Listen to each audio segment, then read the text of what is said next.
Have you ever stopped to wonder how a really big, world-changing product actually begins? You know, it's usually not some sudden lightning bolt of genius. It's often something a whole lot simpler, like a pencil and a piece of paper.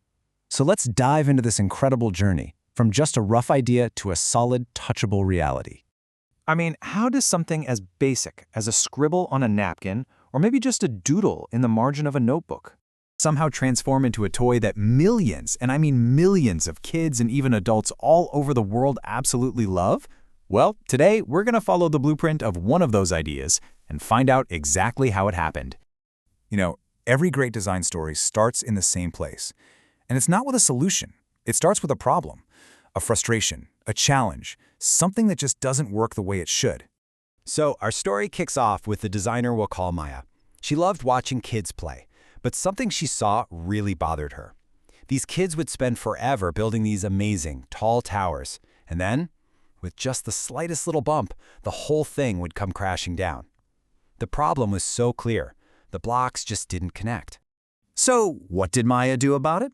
Well, she didn't rush out to a factory or a workshop. Nope, she grabbed a pencil. And this is where the magic really starts to happen, in a process we call design sketching. This quote just nails a core principle of good design. The goal at the very beginning isn't to create one perfect, beautiful drawing. Not at all. It's all about speed and volume. Just getting as many ideas as you can out of your head and onto the paper so you can explore every single possible angle. You can just picture it, can't you? Maya's sketchbook just filling up with questions. What if the blocks had little bumps on them, or maybe holes? Should they be different shapes?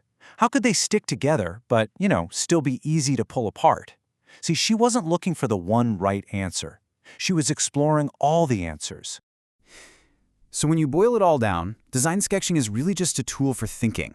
It's like the bridge that connects an abstract thought to something concrete.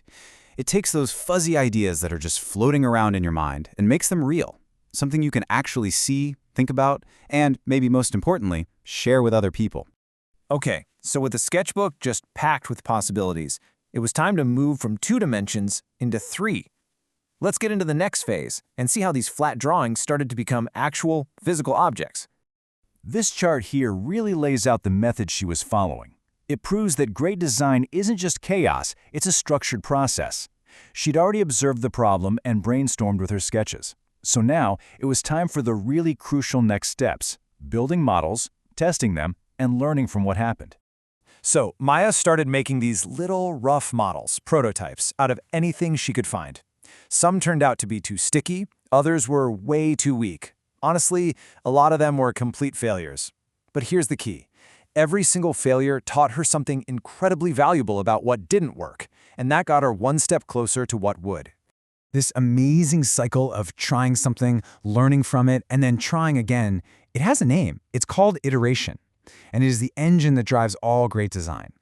It's really just accepting that your first attempt is almost never going to be your last one.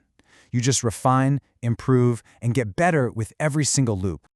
So, after countless sketches and a whole pile of failed models, something finally happened. An idea didn't just work on paper, it clicked. This comparison really shows that breakthrough moment perfectly. Over on the left, you've got all the problems from her early prototypes, but on the right, you see the elegant solution. She came up with this amazing system of hollow tubes on the bottom that gripped perfectly onto round studs on the top. It created that satisfying, strong snap. It was durable, and to top it off, she chose those bright primary colors that kids just can't resist. And this really gets to the heart of it all.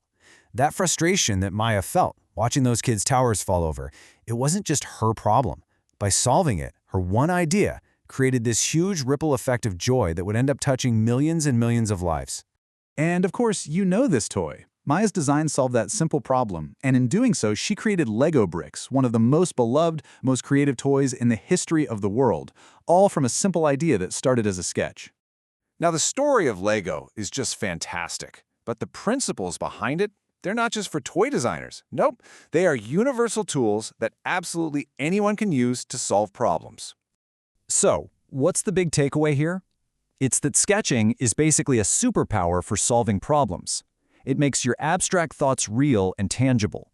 It gives you permission to just explore ideas without worrying about perfection. It tells that inner critic to just take a break.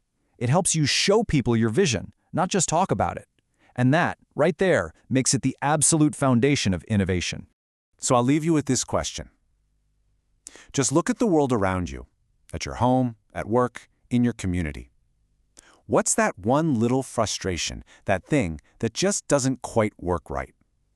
Because maybe, just maybe, the solution is waiting for you in a simple sketch